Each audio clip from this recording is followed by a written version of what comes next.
In the quiet, misty suburbs of Asheville, North Carolina, there lived a 12-year-old boy named Ethan.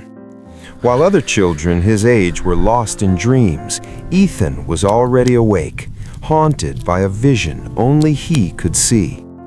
Every single morning, long before the first light of dawn touched the peaks of the Blue Ridge Mountains, the rhythmic, solitary thud of a soccer ball would echo through the local park.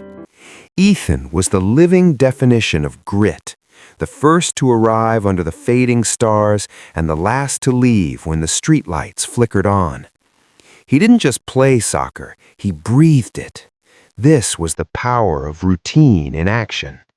To him, the dew-covered grass was a battlefield, and every strike of the ball was a promise to his future self.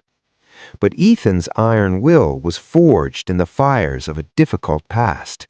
He carried with him the heavy memory of a time when his family had nothing.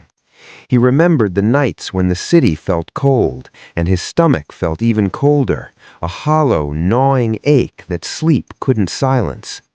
Back then, he would linger by the back door of a small local burger diner, his pride warring with his hunger.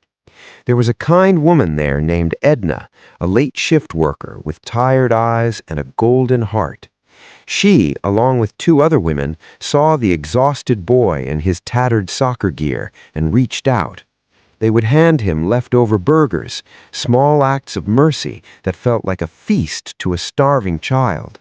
That grease-stained paper didn't just hold food, it held hope. It fueled a deep, burning hunger in Ethan's soul to become someone great, not for fame, so he could one day repay the world's kindness with interest.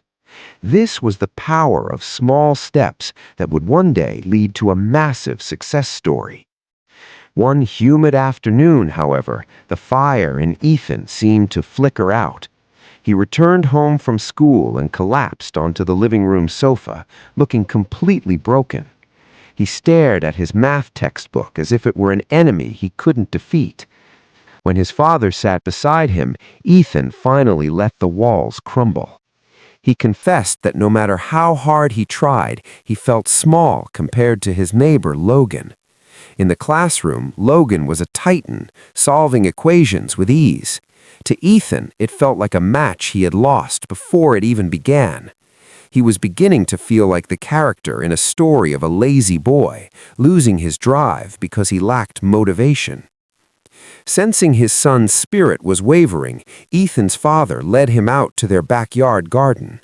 "Life is a series of lessons, Ethan," his father whispered, "and today we start the most important ones." He challenged Ethan to a simple task: invite Logan to the soccer pitch for a high-intensity session. The next day, under the blazing sun, the roles were reversed. Ethan moved with the clinical precision of a champion, his body a masterpiece of balance and power. Logan, the academic genius, was left breathless and stumbling. His father watched from the sidelines and delivered the first truth. "Logan is an expert of the mind, but you are a master of the pitch.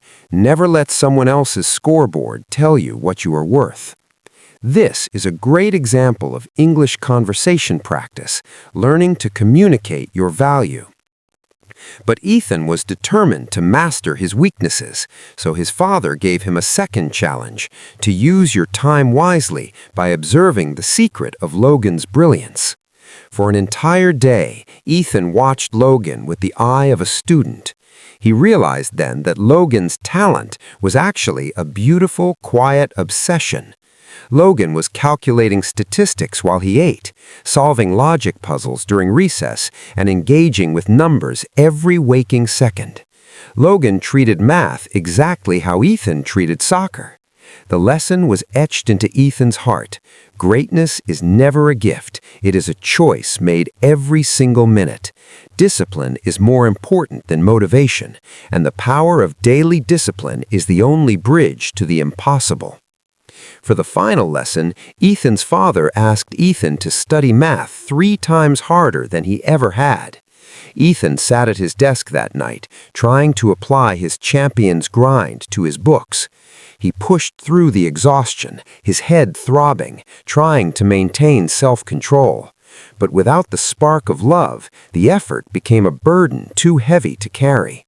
Eventually, he fell asleep over his notes, his face resting on the very equations he couldn't solve.